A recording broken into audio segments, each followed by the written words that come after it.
सबसे पहले मैं डिजाइन सिस्टम के बारे में 3 खास चीजें आपको बताना चाहता हूँ।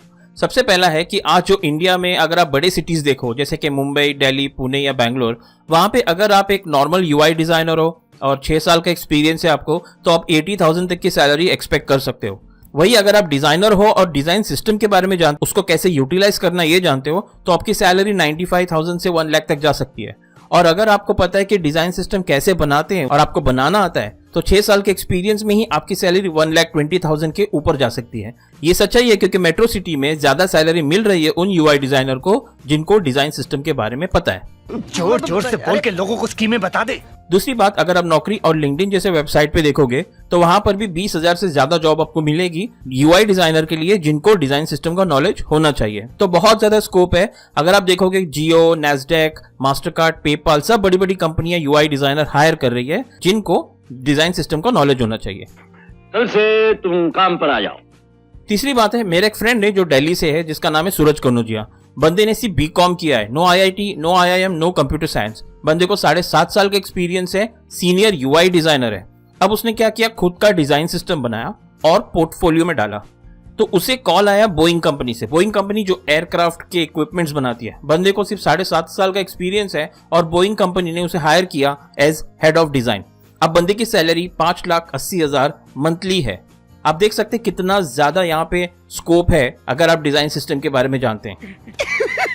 पैसा ही पैसा होगा। तो दोस्तों, आप इन बातों से कन्विंस्ड हो और डिजाइन सिस्टम सीखना चाहते हो तो आप आराम से सीख सकते हो। तो चलिए देखते हैं कि डिजाइन सिस्टम क्या है। What is design system? What is design system? Design system. Design system. Design system. Design system. Design system. Design system. Design system.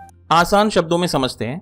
Design system समझो होता है एक गाइडलाइन हो गया या एक स्टाइल गाइड हो गया या फिर एक फ्रेमवर्क कह सकते हैं, जिसके अंदर अगर आप एक मोबाइल ऐप या वेबसाइट आप डिजाइन करते हैं तो उसके अंदर बहुत सारे सिस्टमैटिक तरीके से कैसे डिजाइन किया जा सकता है और कोडिंग किया जा सकता है, ये सारी चीजें उसके अंदर आती है। यानी डिजाइन को सिस्टमैटिकली कैसे बनाएंगे उसे जो है डिजाइन सिस्टम कहते हैं।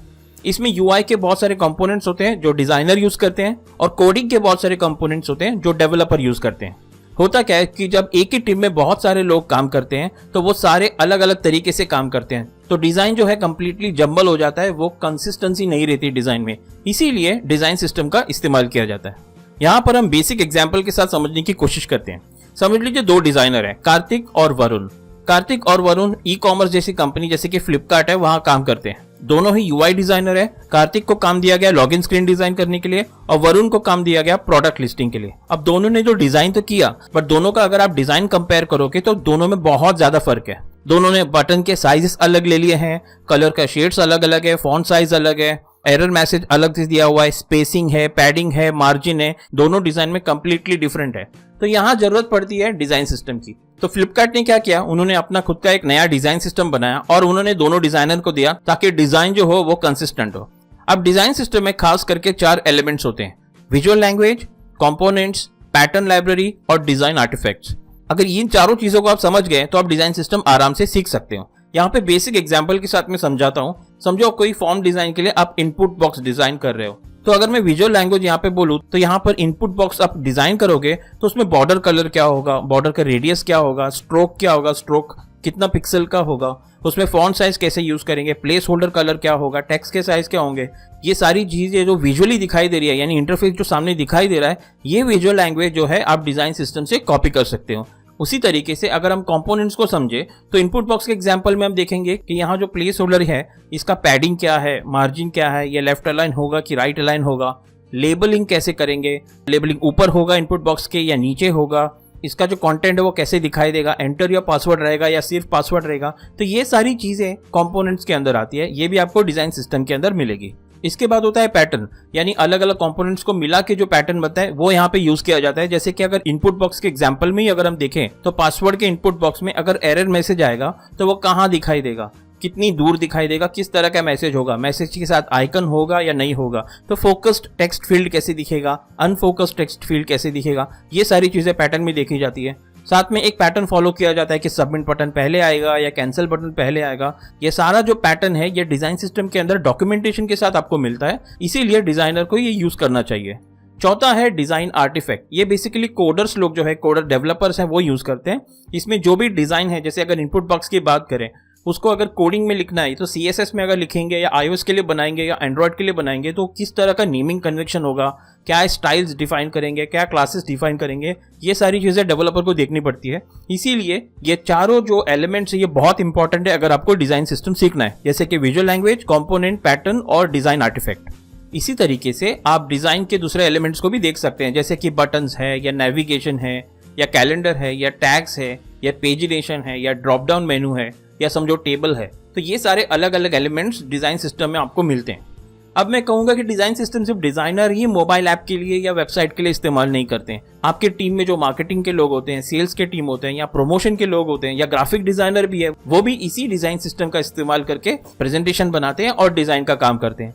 अब चलिए, आपको पता तो चल गया कि डिज़ाइन सिस्टम क्या होता है। अब देखेंगे कि डिज़ाइन सिस्टम आप कैसे सीख सकते हैं। अब देखिए, बहुत सारे डिज़ाइन सिस्टम्स इंटरनेट पे अवेलेबल है, जैसे कि एटलासियन है, सेल्सफोर्स है, गूगल मटेरियल डिज़ाइन है, यूबर का है, IBM का है, शॉपिफाई का है, मेलचिम का है। ये सारे डिज़ाइन सिस्टम के बारे में आपको designsystemrepo.com पे मिल जाएगा। लिंक मैं डिस्क्रिप्शन में दे दूंगा, आप डेफिनेटली देख सकते हैं। तो बहुत सारे डिज़ाइन सिस्टम्स है, यानी अलग अलग कंपनीज अपनी खुद की डिज़ाइन सिस्टम बनाती है। तो अगर आपको सीखना है डिज़ाइन सिस्टम के बारे में तो आपको कोई भी एक डिज़ाइन सिस्टम पहले फिक्स करना पड़ेगा कि आप कौन सा देख रहे हो। मेरे केस में मैं एटलासियन को बहुत ज़्यादा रेफर करता हूँ क्योंकि उसके डॉक्यूमेंटेशन काफ़ी इजी है और वह फिग्मा के लिए भी अवेलेबल है। तो आप फिग्मा में जो है पूरे एटलासियन का डिज़ाइन सिस्टम आराम से यूज़ कर सकते हो। तो अभी तो आपने डिसाइड कर लिया कि कौन सा डिज़ाइन सिस्टम आपको चाहिए। अब आप कैसे उसको यूटिलाइज करोगे। अब आपको लाइव प्रोजेक्ट पे तो आप काम नहीं कर पाओगे, तो आपको इन हाउस ही कोई डिज़ाइन बनाना पड़ेगा, क्योंकि बहुत सारी कंपनीज भी डिज़ाइन सिस्टम अब प्रैक्टिस में ला रही है, शुरू कर रही है। तो आप क्या कर सकते हो, कोई भी ऐसा वेबसाइट को रेफर कर सकते हो जहां पे आप डिज़ाइन सिस्टम अपना इंप्लीमेंट कर सकते हो। जैसे कि यहाँ पे मैंने बताया एग्जाम्पल, IRCTC का वेबसाइट पे जाइए आप, वहाँ पे आप कोई भी फ्रॉम और टू सिलेक्ट कीजिए और सर्च कर दीजिए, यानी आपको टिकट बुक करने का एक प्रोसेस करना पड़ेगा। अब डिज़ाइन पॉइंट ऑफ व्यू से मैं देखूँ तो इसका डिज़ाइन बहुत ज़्यादा क्लटर्ड है, बहुत सारी चीज़ें एक साथ रखी हुई है, पता नहीं चल रहा कहाँ क्लिक करें, बहुत ही डिस्टर्ब्ड या बहुत ही बिजी स्क्रीन है। अब आप क्या करोगे, एटलासियन का डिज़ाइन सिस्टम यूज़ करके आप इस पेज को रीडिज़ाइन कैसे कर सकते हो, कौन सी चीज़ें आप इसमें ऐड कर सकते हो, कौन सी चीज़ें आप निकाल सकते हो या इजी एक्सेस कर सकते हो, ये आपको जो है डिज़ाइन बनाना है और अपने पोर्टफोलियो में डाल सकते हो। तो ये फर्स्ट स्टेप हो सकता है आपको डिज़ाइन सिस्टम के अंदर घुसने के लिए या फिर उसको समझने के लिए। इसी तरीके से दूसरे एग्जाम्पल्स भी आप देख सकते हो जहाँ पे आप प्रॉपर तरीके से डिज़ाइन सिस्टम इस्तेमाल कर सकते हो। तो इस तरह के एग्जाम्पल करके आप अपने पोर्टफोलियो में डाल सकते हो, तो डेफिनेटली आपको जॉब मिल जाएगी। इसके साथ हम ये भी देखेंगे कि जो बड़ी बड़ी IT कंपनीज होती हैं, जैसे कि TCS है, विप्रो है, इन्फोसिस है, L&T है, ये डिज़ाइन सिस्टम को कैसे इस्तेमाल करती है और इनको डिज़ाइन सिस्टम्स जानने वाले UI डिज़ाइनर की ज़रूरत है। चलिए फॉर एग्जांपल यहाँ TCS के एग्जांपल लेते हैं। TCS के 3 क्लाइंट है समझो, जैसे कि एक ABN AMRO है जो कि एक बैंकिंग इंडस्ट्री में है, दूसरा एस्ट्राजेनेका है जो फार्मा में है जिन्होंने वैक्सीन बनाया था, तीसरा है सिटी बैंक जो एक बैंक है। तो ये तीनों अलग अलग इंडस्ट्री के क्लाइंट है। अब TCS क्या करेगा, इनको सॉफ्टवेयर डेवलपमेंट सर्विस देता है, यानी इनके लिए IT सॉल्यूशंस प्रोवाइड करता है। तो उसके लिए वो वेबसाइट्स बनाता है, मोबाइल ऐप बनाता है। तो TCS क्या करेगा, अलग अलग डिजाइनर और डेवलपर की टीम देगा इन क्लाइंट को हैंडल करने के लिए। अब सबका काम जो होगा वो अलग होगा, सबका डिजाइन अलग होगा।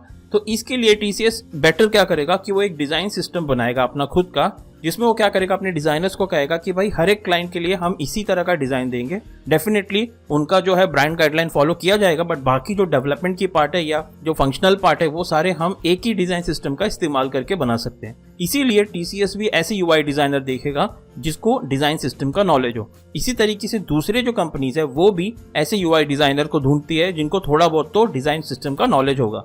तो दोस्तों, डिज़ाइन सिस्टम सीखना काफ़ी आसान है, आप उसे थोड़ा प्रैक्टिस करोगे तो आपको ये आ जाएगा। अगर इससे रिलेटेड कोई भी क्वेश्चन है तो आप मुझे indiauix@gmail.com पर मेल कर सकते हैं, मैं आपको कॉल करूंगा और हम लोग डिस्कस कर सकते हैं। तो दोस्तों, इसे डेफिनेटली सीखिए, अपने डिज़ाइनर्स दोस्त के साथ भी इसे शेयर कीजिए और मुझे बताइए आपको और किस तरह के वीडियोज़ देखने हैं। वीडियो को लाइक कीजिए और मेरे चैनल को सब्सक्राइब कीजिए। तब तक के लिए दोस्तों, गुड बाय।